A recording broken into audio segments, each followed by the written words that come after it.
Hi, hello, welcome to another day on Dartmoor, and my name's Drake and I'm speaking to you from our small holding that we have here up on the moors. And where we're speaking from today is one of the forest gardens, and the reason why I'm here and not showing you how to do one thing or another is actually just to take a moment to just really notice what's actually going on right now, growing without any assistance from me, and what's doing well, maybe not what's doing so well. And this is a little bit about what gardening is all about. It's about taking the time to actually just see what's happening, just to get a sense and feel into what's going on in your garden. Because any number of people can tell you how to do this, that, the other, but ultimately it's down to your own experience in your place, where you are, your geography, wherever you happen to be. So where we are right now, we're in the forest garden, and what's going on here today is it's a lovely sunny day. The apple tree above me is in full flower, and it's a lovely day.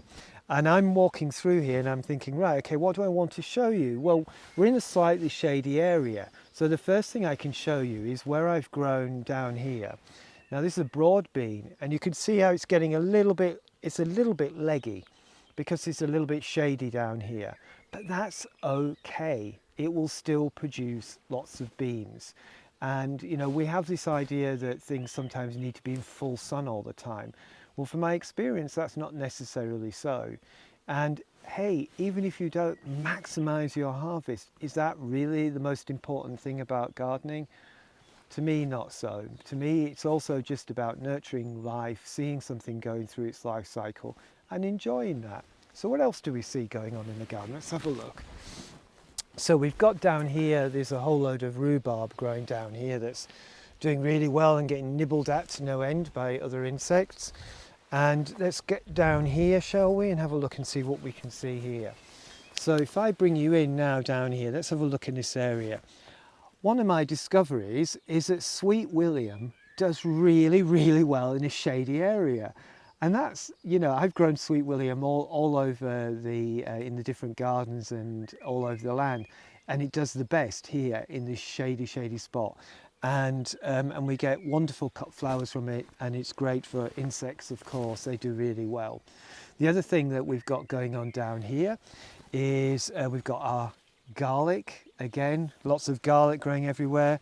Down here I've got some chocolate mint growing, which I've allowed to just let it do its own thing. And chocolate mint actually is spreading, but not as vigorously as some of the other mints that I've got growing around here. And I've mentioned about letting things grow to their full life cycle.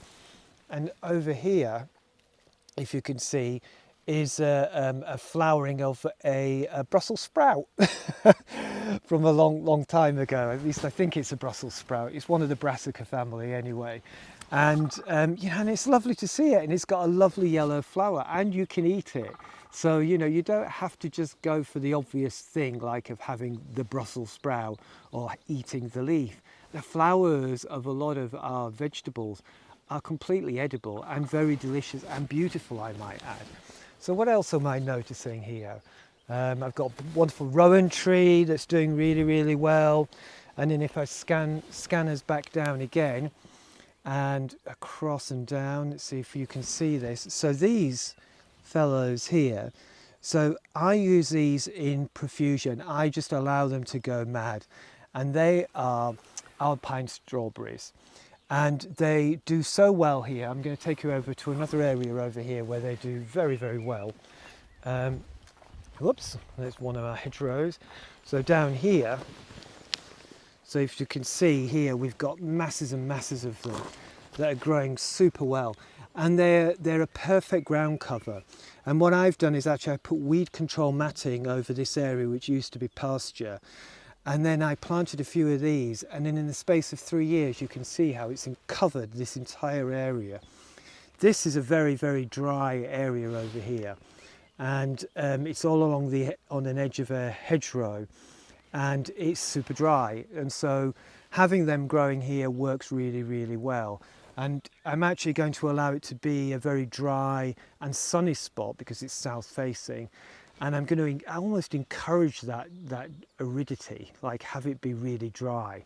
So I've planted some more trees here, and the type of plants that I'm allowing to grow here all enjoy this dry weather. So for example, here we've got some California poppy which actually survived from last year, and they're doing very, very well. We've got some valerian growing in here, yeah, and a bunch of other stuff. And I'm going to just basically have this be all about dry plants, and you're getting a full scan of everything here because my camera's going all over the place. It's bonkers.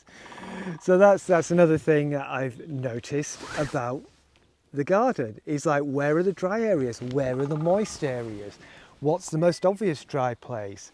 Sometimes it's underneath a tree because the roots of the tree are actually taking a lot of the moisture from the ground, but that's not always the case. So we've got an area down here, for example, which I'll just take you down to, and this is also should be a very, very dry area, and looks quite formal, the bed that we've got going on here. But actually this is only dry on the very top. It's actually quite moist below, and that's you know, we've got here a frame that I've put up, and I'm actually going to grow sweet peas up here. I've also got groundnuts growing in the ground here as well, and there's, even though this is underneath trees as well, the moisture level is much higher here because of the types of tree that it's under. Above us we have another apple tree. Over there we have a native hedgerow where there are 1, 2, 3, 4, 5, about a dozen trees, you know, small trees but shrub trees growing there, all desperately looking for water. Whereas under here it's just one tree, and so it's spreading out its need for water over a much wider area, so it's not so thirsty, the ground. So there are loads and loads of considerations to take into account when you look at an area and what you want to do with it, and you know, and noticing what does well. And so I noticed this works for what I've planted here, and that's all there is to it. So all I just really wanted to finish off by saying is that take the time to get to know the area that you want to planting, and that could be get to know your patio. Get to know where the shady area is, you know, get to know where, if there's a bit of a damp area, where the sun falls the most, which is the windiest part of the patio. Same in your garden. Get to know a little bit about the soil structure, and you don't necessarily need to go out and do pH kits and all those other things. Plants are incredibly talented at dealing with situations, and just because something says it's, you know, it prefers acid soils doesn't mean to say it won't cope with something which is less than acidic. So just have a play, allow things time to settle in, and enjoy noticing what you notice. And that's it for today, and I hope you have enjoyed listening to what I've got to share with you from our wonderful forest garden. I thank you for your time, and I hope you have a really great day. Thanks very much. Bye bye.